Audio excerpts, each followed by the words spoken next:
पार पडला। या मेळाव्यामध्ये दोघं जे आहेत त्यांनी एकत्र राहण्यासाठीची घोषणा केलेली आहे। आता पुढे ठीक चांगली गोष्ट आहे आणि कोणी कोणतेही पक्ष एकत्र होत असा तर शेवटी त्यांचा हा व्यक्तिगत विषय आहे, त्याच्यामध्ये आपण बोलणं उचित नाही आहे।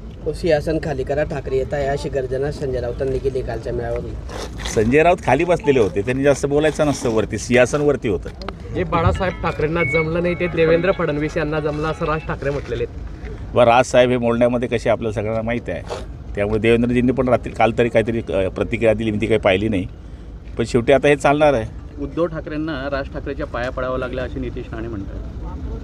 हे बघा, आपण त्यांच्यावर बोलण्यात काय अर्थ नाही आहे। आपण आपल्या पक्षाचं काम करणं, महायुतीचं सरकारचं जे काम चाललं आहे ते जास्त स्पीडमध्ये वाढवणं, समोराच्याकडे काय अजेंडा आहे तो आपल्याला माहीत आहे। मराठी आपण पण आहे, मराठी ते पण आहे।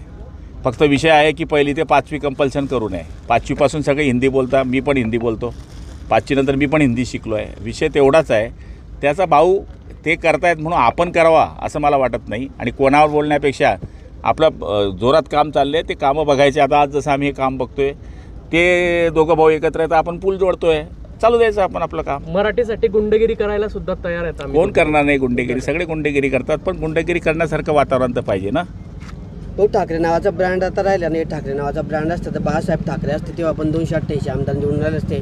आता पण शिवसेना 74-70च्या पुढे जात नाही असं तुमचे आमदार जे आहेत संजय गायकवाडांनी म्हटलं आहे। तर आमच्या आमदारांनी म्हटलं ते त्यांचा मांडलेला विषय आहे, त्यावर प्रतिक्रिया देण्यात काय आहे? शेवटी ते आमचे आमदार आहेत। उद्धव ठाकरेंनी पुन्हा एकदा शिंदे साहेबांचा गद्दार म्हणून उल्लेख केलेला आहे। ते आता आम्हाला ऐकायची सवय होऊन गेली, तुम्ही बोलत राहा, आम्ही ऐकत राहतो। गिरणेचा पूल हा महापालिका ताब्यात आहे, तो PWDने आपल्याकडे वर्ग करा म्हणून एक वेळा पत्र व्यवहार केला आहे। तो PWDकडे जात नसल्यामुळे आणि महापालिका मेंटेनन्स करत नसल्यामुळे त्याने खड्डे बरेच पडलेले आहेत। PWDकडे का वर्ग केला जात नाही?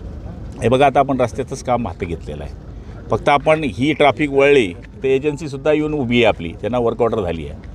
आपण पूर्ण रस्ता सिमेंटचा रोड करतो, 30 करोड रुपये आपण त्याच्यावर मंजूर केला। जुन्या पूल म्हणजे कोटेनगर टू पाळदी, त्याच्यामध्ये जुन्या पूलचंही दुरुस्ती त्याच्यामध्ये आहे।